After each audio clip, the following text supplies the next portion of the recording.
Staring at the clock and worrying about a deadline makes you worse at your job. When you obsess over a target, your performance degrades while your stress levels rise. The Bhagavad Gita offers a solution to this problem that sounds counterintuitive. To reach your peak performance, you have to stop focusing on the outcome. We are building a detached action checklist, 4 specific steps designed to neutralize emotional turbulence during a stressful task. Grab a pen and paper, select one task you've delayed, and prepare to work through it alongside these steps. Shifting your attention from an unknowable future to the immediate physical present acts as a cognitive tool for reducing workplace anxiety. Step 1 is your pre-task setup. Draw a line down the middle of your paper. Label the left column, my effort, and the right column, the outcome. On the left side, list the physical steps of your task. On the right, write the dreaded result, like harsh review or I rejected proposal. Now, draw a heavy line through that entire outcome column. The logic follows the circle of control. The inner circle contains your effort, focus, and ethics.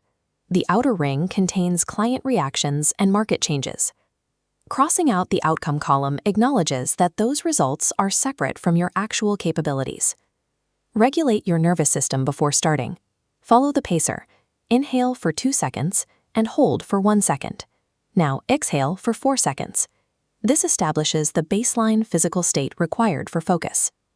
Separating controllable physical actions from uncontrollable results allows the brain to move out of a panic state and into a functional state. Step 2 is execution. Break your task into 15-minute chunks and focus only on the first block of time. As you begin, apply the principle of Nishkama Karma, taking action without desire for a future reward.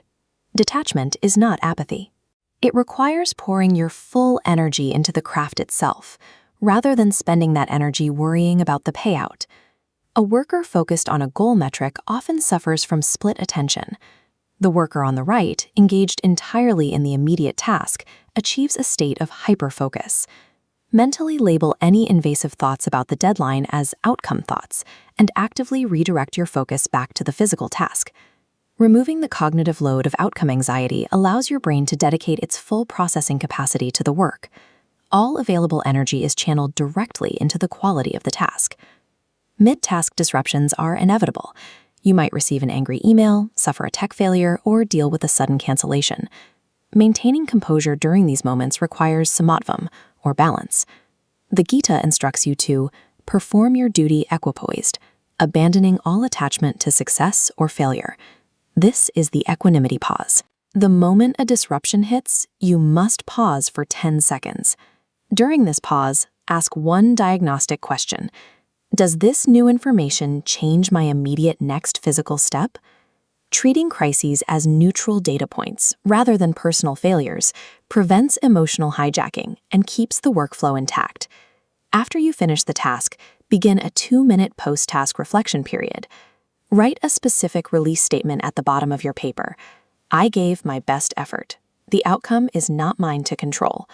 This practices santosha, or contentment. You accept the result without letting success fuel arrogance or failure cause despair.